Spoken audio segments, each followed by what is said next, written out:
Hello. So I told myself I was not going to make this video this year. Every single birthday I film like how many things I've learned that year. So first I'm going to talk about things that I have been learning again and again over time, and I finally got the lesson. The thing that finally got in my head is to not be too nice to people. And this is something I struggled with my entire life, and I was taught that being nice gets you whatever you want. And while that might be true to an extent, it's actually pretty troublesome. Like, being too nice to people is actually not nice. It's the opposite of nice. And the reason I say that is because if you're too nice to the wrong people, or if you're too nice to people that you deep down know you don't want them in your life, and you know that it's temporary, maybe you see red flags in the beginning, whatever it may be, and you're just kind of like, let me just stay being nice to them. And the reason that a lot of us do this, and I learned on GPT actually why we do this, and ChatGPT has been my actual therapist. I've learned tremendous amounts of information this year, things that would have taken me years to learn. But the reason that we do that with some people that we don't want in our future is because we might be filling a void. Like, maybe you're like, I'm just gonna entertain this person because of this and that, whatever it may be. Maybe you're looking for validation from them. Maybe, I really don't know what it is, but for me, I would say back then I used to keep people around just because, I don't know, I was filling a void, and that's just not the way to do things. And so you end up being the villain at the end of the day. So this year, I literally got it through my head to not open up doors for people that you just don't see in your life. Yeah, that's just something that's I've had to learn time and time again. Finally got the lesson. And it's difficult to grasp. Like, it's really difficult to accept that, especially somebody who just loves being nice, people pleasing, loves making people smile. But don't, because you're not being nice. You're actually going to be a villain. So only be intentionally nice when you really feel like you have to. And again, be generally nice. I'm not saying be rude. I'm just saying you don't have to overdo it. So that's something I recently learned. And also to just not trust people too easily, like especially strangers and just whoever it may be. For me, it's usually strangers, as somebody in the public eye, like having 10 million followers across platforms and just having a bunch of fans always reaching out. And you know, things can get scary sometimes. So if you are an influencer, or even if you're not, just be careful when talking to people in general. So that's another thing I learned. Man, what else? It's just so much. Oh, okay. Another thing is, if you're feeling like your health or whatever it may be isn't in the best shape, that's also temporary. So something that I learned is that if you really don't want to be miserable, you don't have to be miserable. So, like, I remember last year, halfway through 2024, I started dealing with sciatica. And because I don't know, I had an injury when I was at VidCon, and that kind of set me back from the gym, because I was like actively going to the gym and everything. And that really put me in a terrible place mentally. And I genuinely thought I was going to deal with this for the rest of my life. But here we are now, stronger than ever. Like, I, did physical therapy. I really worked hard to make sure that I don't have those pains. And this is important because a lot of the time people, I feel like they give up on themselves. Like, they'll be like, oh my gosh, I don't know, like, I have depression, or I have this physical issue, or something's wrong with my health, and then they don't work on it. Like, they think that's going to be their life forever.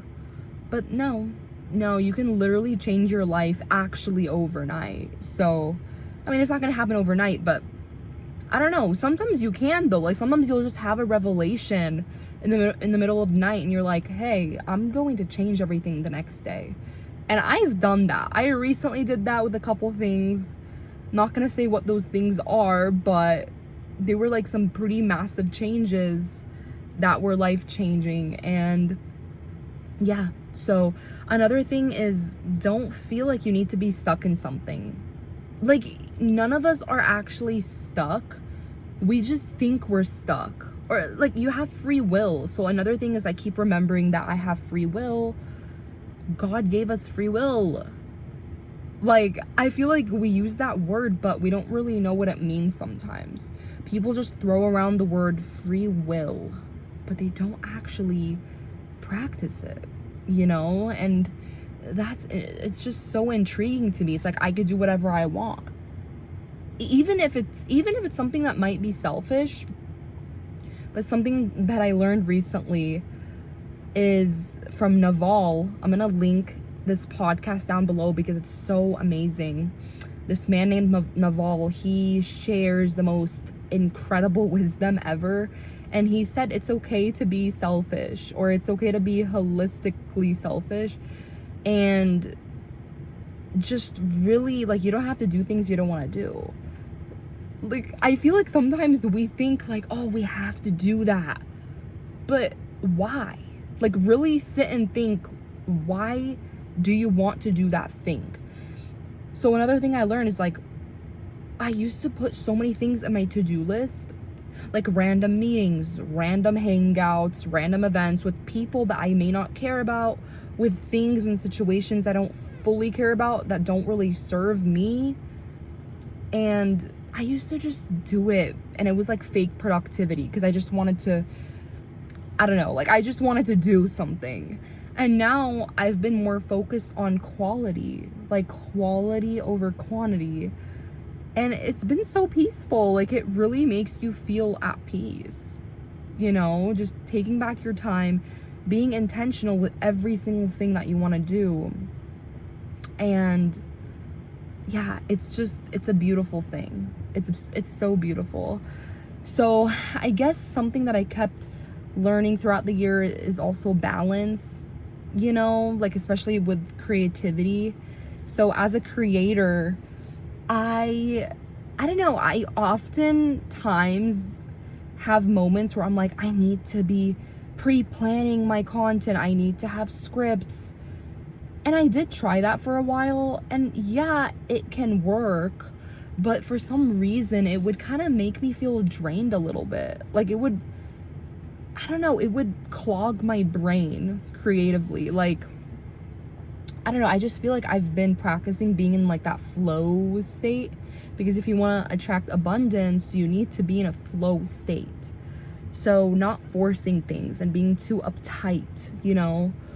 And I've been reading a book that literally focuses on the idea that you don't really even need a to-do list. Like, they're saying that you'll actually be more productive doing less things in your day that are quality, like I said earlier. Like, things that will genuinely get you to your goal. You know, like, let's just say your goal is to lose weight. The first thing on your list should be calorie deficit and high protein and gym. Like, those are the most important things for your goal. And you could track that. Like, they're measurable goals. So you don't have to be doing all this other stuff. Or if your goal is, I don't know, like making a certain amount of money, just do money-making activities. You don't have to fill the calendar with, like, I don't know, like networking with this, watching this, doing this, like things that aren't that relevant. So, because a lot of things waste our time. And this year I've really been trying to practice being intentional with my time, you know, because every second just passes. It's insane. It's crazy. Those are the few things that I learned this year that are very important. Just taking my time back, being intentional, quality over quantity with everything. People, things. Like, I cut out so much clutter. I started decluttering last year, but this year, 2025, has been even more decluttering, and it's still like I'm still not done, you know? And wow, I mean, there's so much I can say. Like, another thing I can touch on is like, this is the first year where I actually had my first real losses. Like, I lost both my grandmas at the same time. Like, that was pretty insane. Like, we had funerals back to back, and my whole life, it's so odd because I always used to like really fear death. Like, I used to just, I don't know, it was such a crazy concept to me, and I hadn't lost anybody of my loved ones before, or like anyone in my family, like, so I don't know. I mean I guess so. Like, we've had distant people that passed away, but they weren't really like in our life. But yeah, I mean, so I guess something that I learned with that is that, you know what, like, you will be okay. I feel like last year we were kind of seeing it coming, and I feel like in my head I made it even bigger than it is. And yeah, I mean, I don't know. It's so, I guess what I'm trying to say is sometimes we make things in our head scarier than they actually are. And even though the outcome might be uncomfortable and sad and like whatever it may be, but it's not going to be as maybe devastating as you might think. So, and then I also learned about grief in general and how it doesn't look the same to everyone. Like, I already kind of knew that, but like when you go through it, you're like, oh, you know, like, I don't know. For me, it looked more like numbness. I don't know. I just feel like I didn't really process the situations. Or maybe I did. Or maybe I was already processing. I feel like I'm the kind of person where like I pre-process, I pre-grieve because I overthink stuff. And it's interesting because they say don't overthink. The reason they say don't overthink is because they're like, why do you want to put yourself through the problem twice? So like, what people are trying to say is don't give yourself pain 2 times. But it's so odd because I feel like it kind of helped to overthink because my brain was already kind of seeing this coming, that I was already like pre-sad. And so when it actually happened, it wasn't as shocking, which is so weird. I don't even know if that makes sense, but but still, I don't recommend like ruminating and overthinking about things before they happen. But I mean, I guess it's not such a terrible thing, right? I don't know, to each their own. But yeah, so that was another thing that was interesting so far this year. And yeah, I mean, the fact that time just flies, like, we're almost half of 2025, like, it's just crazy to me. But yeah, I guess the biggest lesson of it all is that things really do get better and better and better and better and better and better. And there are more things that I really want to learn. And going into 26 years old, I feel like my goal is to really heal my inner child and really connecting more with the little girl in me. And yeah, I feel like I'm in my self-care era right now. 26 is such a beautiful age because I feel like it really reflects who I am right now. Like, I actually feel 26. And I'm not afraid at all of aging. Like, I don't even know if I like the word aging. Like, it's such a weird word, like aging. I don't know. I feel like we grow up, but we could stay children at heart. Like, I'm always gonna be a child at heart, but a child with more wisdom and growth and self-love and more skill sets and more tools that I could use to deal with life. Because back then, a lot of things are just more difficult. And like, the older I get, the easier things are to learn. Like, I genuinely feel my brain expanding. And the fact that it's just the beginning. Like they say, there's still so much to learn in your 30s and your 40s and 50s and forever. You're always gonna learn. But what I can say is I'm very happy. I'm genuinely happy to be 26. Like, I'm kind of like tired of being 25. Like, outgrown that version of me, and I've been outgrowing myself really fast. Like every month I'm just kind of like, I'm like on to the next phase, you know? So yeah, I mean, if there's anything I can say is, if you're in your 20s, or let's just say you just turned 20 and you're watching this, literally like embrace it, but also like look forward to the rest of your 20s, because it's gonna get insane. Like it's genuinely such a fun time. And I don't know, like there's just, I don't know why people are so sad about growing up.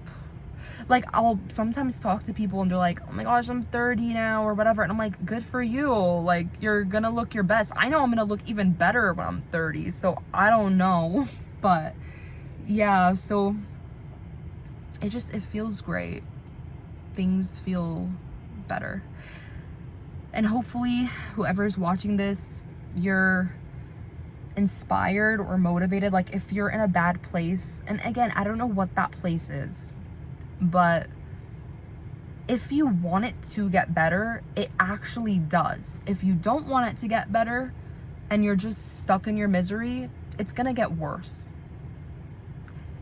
And I know like a lot of the time people say, oh, easy for you to say, you have support with this and that, or you have people that love you, or like maybe you came from money or whatever it may be. And it's like, I don't really believe in that stuff, because I have seen people, family, friends, strangers, come out of the most horrible situations, and literally you can manifest whatever your brain desires. It's a real thing. Energy is real. What you put out comes back to you.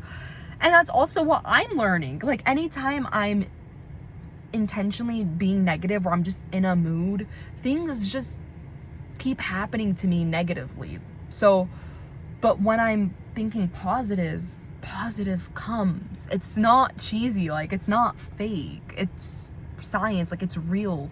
And I've been studying neuroscience a lot, and yeah, that's why I don't buy it when people are like, oh, I can't change my life. You can. So yeah, that's my message for today. 20-minute video. I don't know how time flies. But yeah, moral of the story is, I love being 26. I've been feeling that I'm 26 for the past 2 months. I don't know, like, you know how they say the frontal lobe, that kicked in literally, I think it kicked in like halfway through being 25. Or no, I feel like it hit the end of 24, but that it was just starting to develop, and now I'm like really developing more. So anyways guys, I love you, bye.